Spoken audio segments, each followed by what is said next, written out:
kung hindi yan nabasa ng mga mangangaral sa Islam. Ibig sabihin, pinipili lang nila ang talata sa Biblia. Hindi natin tinututulan. Ang tinututulan natin at itinuwid natin yung maling interpretasyon nila. Isa pa na dapat nating isaalang-alang ay walang Christian noong panahon ni Jesus. Hindi siya kailanman nagturo ng Christianity ayon sa lahat ng Bible sa buong daigdig. Ang talata na kanilang napakapaboritong gamitin, itong San Mateo, Kapitulo 15, versikulo 24, datapuwa. Siya'y sumagot at sinabi, hindi ako sinugo kundi sa mga tupang nangaligaw sa bahay ni Israel. Bismillahirrahmanirrahim. Alhamdulillahi Rabbil Alamin. Assalatu wassalamu ala Rasulillahil Karim. At bilang pagpapatuloy, ang kapayapaan at pangangalaga ay sumainyo, gayon din ang habag ng Allah at ang kanyang biyaya at kagandahang loob. Ang paksa na tatalakayin natin sa ngayon ay ang hinggil sa pagkakasugo kay Jesus. Kung si Jesus ba ay ipinadala bukod tangi na para lamang sa angkan ng Israelitas? O siya ba ay ipinadala para sa lahat ng mga tao kabilang ang mga Kristiyano? Ano ang sinasabi ng hula sa Biblia hinggil sa pagkakasugo kay Jesus? At ano rin mismo ang sinabi ni Jesus hinggil dito?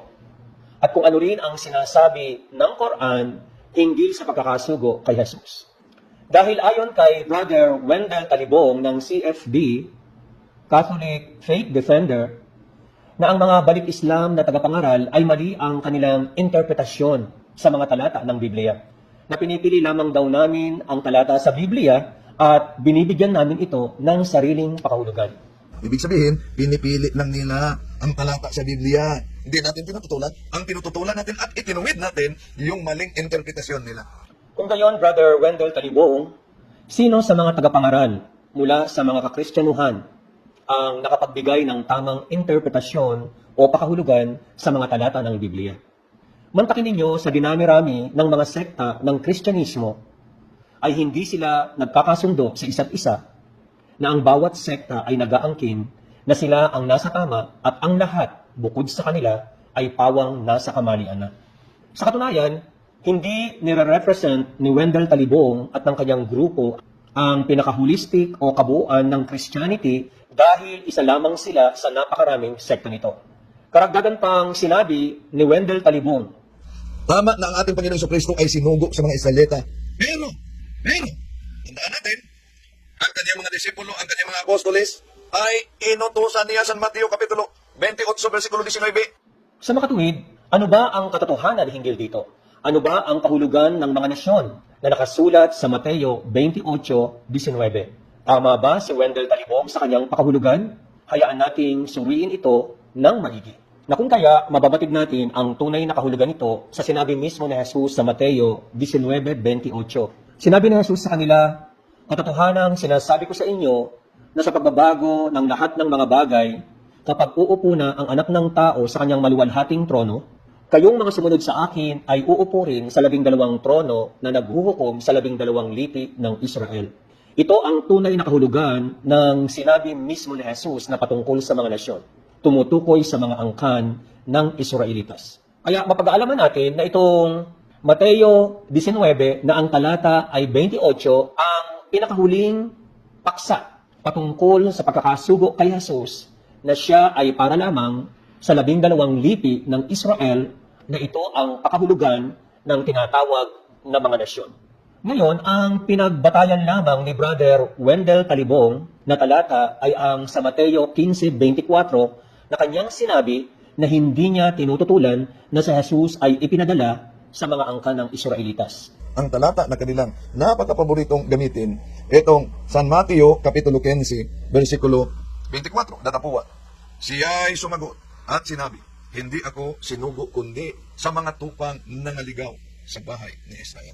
Yan mga kapatid ang nagasulat. Nakalimutan niyang bigyan ng madiin na impact yung salitang kundi sa mga tupang nangaligaw sa bahay ni Israel. Ibig sabihin, hindi siya sinugo, kundi sa mga tupang nangaligaw sa bahay ni Israel. Meaning, hindi siya para sa mga Kristiyano at hindi siya para sa lahat ng mga tao. Upang mabatid natin ang pagiging totoo nito ay kunin natin ang mga talata na may kinalaman sa pagkakasugo kay Jesus. lalong-lalo na ang patungkol sa hula na ang ililigtas lamang ni Jesus ay ang kanyang bayan sa kanilang mga kasalanan at hindi ang buong kakristyanuhan. At kung paano isinakatuparan ni Jesus ang hula hinggil dito noong siya ay nangangaral na at kahit na noong iniangat na siya sa kalangitan ay hindi pa rin nangangaral ang mga tagapangaral ng salita kundi sa mga Hudyo lamang. Sa makatuwid ay isa-isahin natin ang mga talata at halinang tunghayan ang mga kapaliwanagan nito. Umpisahan natin sa hula sa Mateo 1:21. Mayroong isang babaeng berhen na manganganak ng isang batang sanggol at ang pangalang itatawag sa kanya ay Jesus sapagkat ililigtas niya. Ito yung hula. Sapagkat ililigtas niya ang kanyang bayan sa kanilang mga kasalanan. Hindi maaring mabago ang hula. At mapag-aaralan natin na isinakatuparan ni Jesus ang hula hinggil sa pagkakasilang sa kanya. Na ang ililigtas lamang niya ay ang kanyang bayan sa kanilang mga kasalanan. Matatagpuan natin ito sa Mateo 5:6. Ang 12 ito'y isinugo ni Jesus at sila'y pinagbilinan na sinasabi, huwag kayong magsitungo sa alinmang ng mga hintil at huwag kayong magsipasok sa alinmang bayan ng mga taga-Samaria, kundi bagkos ay magsiparaong kayo sa mga tupang nangawaglit sa bahay ni Israel. Yung salitang kundi bagkos ay magsiparaong kayo sa mga tupang nangawaglit sa bahay ni Israel. Yan yung fulfillment ng propesiya na ang ililigtas lamang ni Jesus ay ang kanyang bayan sa kanilang mga kasalanan. At muli itong inulit ni Jesus sa Mateo 15:24. Ngunit sumagot siya, meaning si Jesus, at sinabi, ako'y hindi isinugo maliban sa mga nawawalang tupa ng sambayanan ni Israel. Nakita nyo? Una, hindi kailanman maaaring mabago ang hula na ang ililigtas lamang ni Jesus ay ang kanyang bayan sa kanilang mga kasalanan. Pangalawa, ito ay isinakatuparan ni Jesus. Pinagsabihan niya ang kanyang mga disipulo na mangaral lamang sa mga tupang nangawaglit sa bahay ni Israel. Ayon sa Mateo 5:6 at Mateo 15:24. Pangatlo, noong iniangat na si Jesus patungo sa kalangitan, mapag-aalaman natin na ang tagapangaral ay hindi pa rin nangangaral ng salita kundi sa mga Hudyo lamang. Ano ang nakasaad dito? Yaon ngang nagsipangalat sa ibang lupain dahil sa kapighatian na nangyari tungkol kay Esteban ay nangaglakbay hanggang sa Phoenicia at sa Chipre at sa Antioquia na hindi nagsasaysay ng salita kundi sa mga Hudyo lamang. Mga Gawa 11:19. Subhanallah. Isa pa na dapat nating isaalang-alang ay walang Christian noong panahon ni Jesus. Hindi siya kailanman nagturo ng Christianity ayon sa lahat ng Bible sa buong daigdig. Noong panahon ni Jesus, walang Christian, kundi mga Israelitas lamang na mga mananampalataya. Mga Hudyo na tumanggi sa kanya, mga Samaritano, mga Romano na mga pagano at mga hintil. Sila lamang ang mga taong nakapaligid sa kanya. At ang salitang Christian ay lumitaw lamang pagkaraan ng umakyat si Jesus sa kalangitan. Na siya ay matagal ng panahong nasa kalangitan, saka lamang lumitaw ang salitang Christian. At pagano pa ang nagsalita nito. Sa Acts 11:26, Acts 26:28, at 1 Peter 4:16.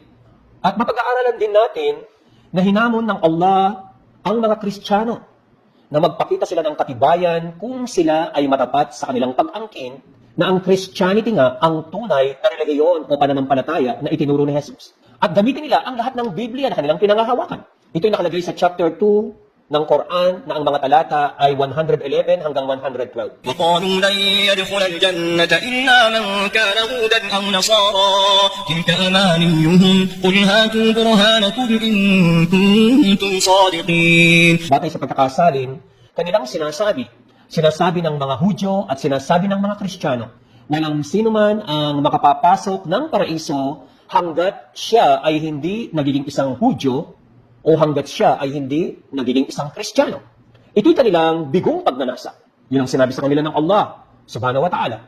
Ito'y kanilang bigong pagnanasa. Sabihin mo sa kanila, O Muhammad, Magpakita kayo ng katibayan kung kayo ay totoo o matapat sa inyong pag-angkin. بلى من أسلم وجهه لله وهو محسن فله أجره عند ربه ولا خوف عليهم ولا هم يحزنون. Subhanallah. Hindi ang kanilang inaakala ang siyang katotohanan, kundi ang sinumang isinuko ang kanyang buong sarili sa Allah.